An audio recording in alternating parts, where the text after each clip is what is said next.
Hello and welcome to yet another episode of Hair Talks by Terra Medical. My name is Dr. Joshua Chong and I'm the Medical Director of Terra Medical.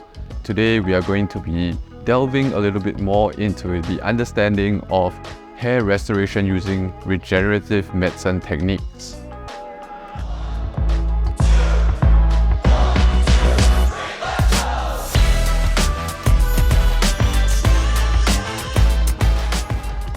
So in a recent article published by the FDA as a consumer advisory, they kind of put out a warning out there that certain products that are unlicensed for use are widely being marketed by various health practitioners. Now the FDA, or the Food and Drug Administration of the US of America, has actually not approved any of these products such as stem cell treatments or exosomes in clinical practice. That is because of the lack of applicable clinical evidence in their use thus far.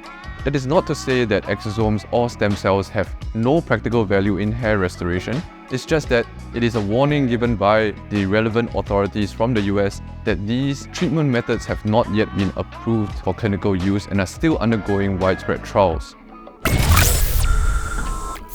So one of the FDA-approved or FDA-cleared mechanisms for doing regenerative medicine treatment for hair restoration is the Regenerative technique, or Regenerative technique as its name has been updated over the years.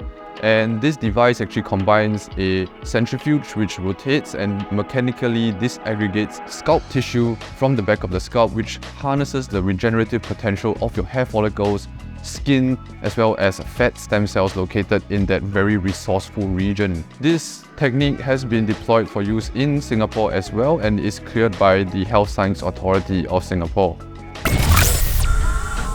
The difference between using lab-grown exosomes or stem cells of plant origin versus using a Regenerative treatment technique would be that the Regenerative treatment actually uses your own stem cells or your own micrografts, to be more specific. And what do these micrografts contain? They contain not just a stem cell niche that can repopulate the areas of thinning scalp with lots of stem cells, they also can provide 55 billion exosomes. So what are exosomes? Exosomes are actually little vesicles that contain signaling molecules, sometimes mRNA, sometimes certain proteins, and they help with cell communication. And in the context of hair restoration, what that does is it prolongs the growth phase of the hair follicle, or the anagen phase as some might know it to be, and that allows for the hair to get actually thicker, coarser, and provide more coverage over the scalp. So we've previously done an episode on the pros and cons of using tissue-developed autologous exosomes such as Regenerative versus the pros and cons of using lab-grown exosomes. And if you're interested in knowing more about that topic, please click here. Because each treatment is autologous, meaning to say that it's taken from your own body, there is no risk of adverse reactions apart from probably a small risk of bleeding and bruising in that area. There is no stitches thrown in to cause any foreign body reaction. All that is done is a little band-aid will be stuck over the areas that we've extracted the tissue samples from. Now, Regenerative or Regenerative is a microsurgical procedure that requires precision in terms of where we are going to harvest the tissue samples as well as where we're going to inject the tissue samples to achieve a maximal result.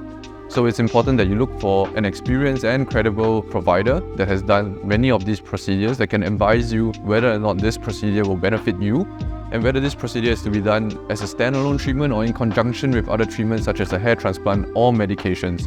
And using a multimodal approach will usually give you better outcomes, and that has all to be discussed with you as the patient in order to give you the best outcomes from your hair restoration journey.